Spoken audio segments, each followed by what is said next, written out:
हमारे जहन में बस जाती है। आज हम एक ऐसी जानी पहचानी कहानी की परतें खोलने वाले हैं। शेर और चालाक लोमड़ी। हमारे पास इस कहानी का मूल पाठ तो है, लेकिन आज हम इसे सिर्फ दोहराएंगे नहीं, हम इसे एक नए चश्मे से देखेंगे और मतलब समझने की कोशिश करेंगे कि धोखे, सच और समझदारी को लेकर ये कहानी आज हमें क्या सिखा सकती है। बिल्कुल। और इन लोक कथाओं की सबसे मजेदार बात यही है कि ये वक्त के साथ पुरानी नहीं होती, बल्कि शायद और भी काम की लगने लगती हैं। ये कहानी सिर्फ जानवरों के बारे में नहीं है, ये असल में इंसानी फितरत और उन पैटर्न्स के बारे में है जिन्हें हम हर रोज अपने आसपास देखते हैं, चाहे वो ऑफिस की पॉलिटिक्स हो या सोशल मीडिया की दुनिया। तो चलिए शुरू करते हैं कहानी के मुख्य किरदार से, जंगल के राजा शेर से।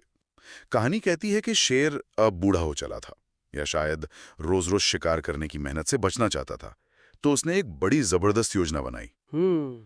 उसने ढोंग रचाया कि वो बहुत बीमार और कमजोर है और अब किसी का शिकार नहीं करेगा। उसने जंगल में यह खबर फैला दी कि जो भी उससे मिलने आएगा उसे वो आशीर्वाद देगा। ये तो किसी को भी लुभाने वाला जाल था। हाँ, और यहाँ रुककर शेर की रणनीति को समझना बहुत दिलचस्प है। ये सिर्फ एक झूठ नहीं है, ये ये भरोसे को तैयार करने का एक सोचा समझा तरीका है। शेर दो चीजों का इस्तेमाल कर रहा है। अच्छा। पहला, अपनी हैसियत का, वो जंगल का राजा है, एक ताकतवर हस्ती। और दूसरा, अपनी झूठी कमजोरी का, मैं अब बूढ़ा हो गया हूं, मेरा अंतिम समय आ गया है। मनोविज्ञान में से अथॉरिटी बायस का एक क्लासिक उदाहरण कह सकते हैं। अथॉरिटी बायस। हाँ, हम अक्सर सत्ता में बैठे लोगों पर आसानी से यकीन कर लेते हैं, और जब वही ताकतवर इंसान अपनी कमजोरी दिखाता है तो वो हमें और भी ज्यादा सच्चा लगने लगता है। वाह, मतलब उसने अपनी ताकत को अपनी कमजोरी के नकाब के पीछे छिपा लिया। ये तो वाकई बहुत चालाकी भरा कदम था, और जाहिर है उसकी ये योजना काम कर गई। बिल्कुल, उसने एक ऐसी कहानी घड़ी जिस पर हर कोई यकीन करना चाहता था। एक खूंखार राजा अब शांत हो गया है, सबको आशीर्वाद दे रहा है। ये एक अच्छी खबर थी, और अच्छी खबरों पर हम जल्दी यकीन कर लेते हैं। और नतीजा ये हुआ कि जानवर एक एक करके उसकी गुफा में उससे मिलने जाने लगे। स्रोत साफ कहता है कि जो भी अंदर गया वो कभी बाहर नहीं लौटा। ये बात मुझे थोड़ी हैरान करती है। क्या किसी को शक नहीं हुआ? एक के बाद एक जानवर अंदर जाते रहे और किसी ने सवाल नहीं उठाया। ऐसा लगता है जैसे पहले जानवर के अंदर जाने के बाद बाकियों के लिए भी जाना आसान हो गया है। आपने बिल्कुल सही नस पकड़ी है। ये सिर्फ भोलापन नहीं था, यहीं पर भेड़ चाल, या जिसे हर्ड मेंटालिटी कहते हैं, उसका मनोविज्ञान सामने आता है।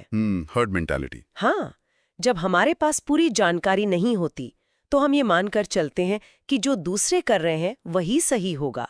हर जानवर ने शायद यही सोचा होगा, अगर इतने सारे लोग अंदर जा रहे हैं तो जरूर सब ठीक होगा। उन्होंने अपने विवेक का इस्तेमाल करने के बजाय समूह की नकल की। ये तो आज भी होता है।